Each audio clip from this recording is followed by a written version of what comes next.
Électrochoc, le podcast des électrons libres.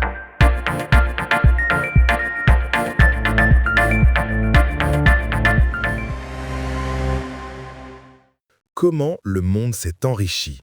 Aujourd'hui, nous allons nous poser une question qui semble simple, mais dont la réponse est fascinante.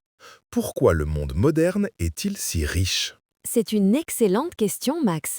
On pense souvent que c'est juste une question de technologie, mais en réalité, c'est plus compliqué que ça. Exactement. Pendant des millénaires, l'humanité a connu des innovations, bien sûr. Le moulin à eau, l'imprimerie, des choses qui ont amélioré la vie, mais sans créer de croissance durable, de progrès continu. Chaque génération avait même tendance à regarder le passé, l'Antiquité, comme un âge d'or perdu. C'est parce qu'il manquait un lien crucial. D'un côté, il y avait les savants, les penseurs, souvent issus des élites, qui réfléchissaient au monde. De l'autre, il y avait les artisans, les inventeurs, qui créaient des choses avec leurs mains. Mais ces deux mondes ne communiquaient pas.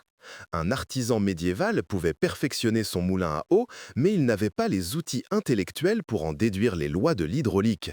La théorie et la pratique vivaient dans des univers séparés. Et puis, vers 1760, tout change.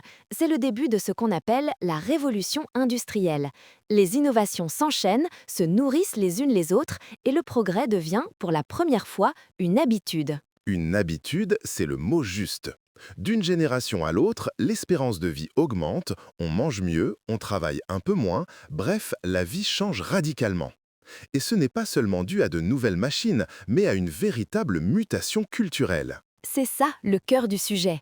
Une nouvelle culture émerge, une culture de la croissance, une foi dans la connaissance, un goût pour le progrès et l'idée que l'innovation doit être récompensée. Et au centre de cette culture, on trouve ce que l'économiste Joel Mokyr appelle des entrepreneurs culturels. Des gens qui ne se contentent pas de s'adapter au monde, mais qui veulent l'adapter à eux, le transformer. On peut penser à deux figures monumentales qui ont posé les bases de ce changement, Francis Bacon et Isaac Newton. Absolument. Commençons par Bacon, au début du XVIIe siècle. À son époque, la science est une branche de la philosophie, très respectueuse des textes anciens, d'Aristote.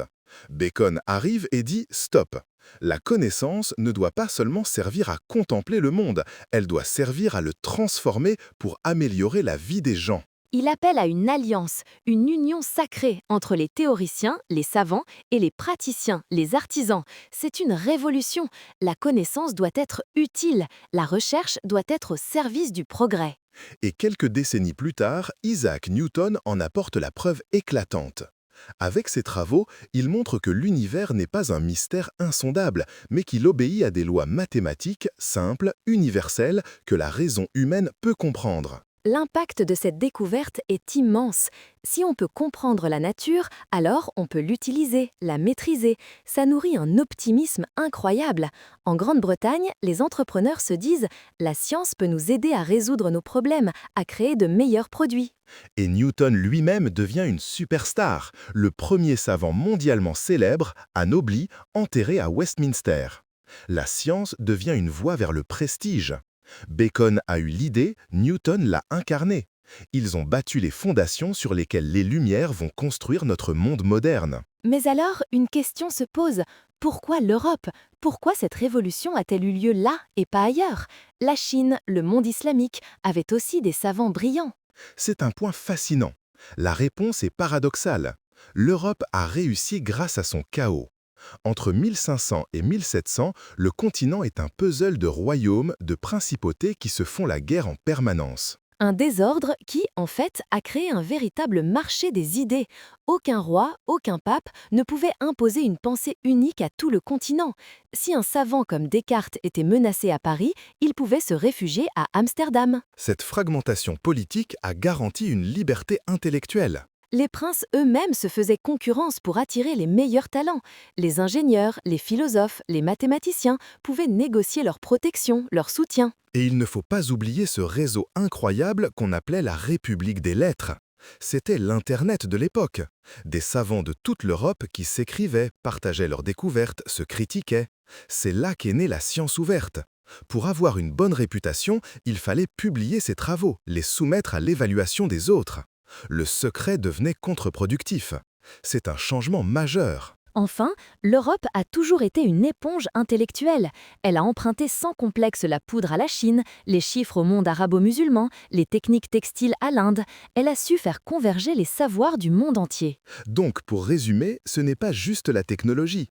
C'est une culture du progrès, portée par des penseurs audacieux et qui a pu s'épanouir grâce à un contexte politique fragmenté mais intellectuellement uni. Exactement, et c'est une leçon qui reste pertinente aujourd'hui. Cette culture du progrès, cette confiance dans la connaissance pour améliorer nos vies n'est pas un acquis éternel. On le voit bien avec certaines craintes, parfois démesurées face à de nouvelles technologies. L'idée n'est pas d'être naïve, mais de se souvenir que c'est cette volonté de comprendre et d'innover qui nous a sortis de la pauvreté millénaire. Célébrer la connaissance plutôt que la craindre, encourager l'innovation plutôt que la freiner, c'est peut-être l'héritage le plus précieux de cette période. Une belle conclusion. La richesse du monde moderne n'est pas seulement dans nos poches, elle est d'abord née dans les esprits. Soutenez les électrons libres. Abonnez-vous sur lel.media.